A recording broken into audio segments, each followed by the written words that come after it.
विद्यार्थी मित्रांनो, आज आपण एक छोटासा खेळ घेणार आहोत। खेळाचे नाव आहे अंकांची उडी। मी जो अंक सांगेल त्या ठिकाणी तुम्ही काय करायचं आहे, त्या अंकावर उडी मारायची आहे।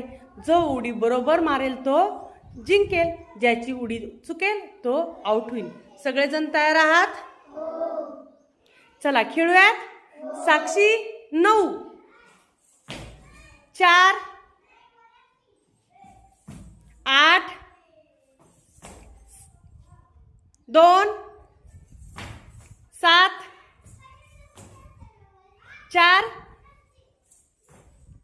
Very good. यानंतर येत आहे शार्वी 10 4 3 2 7 9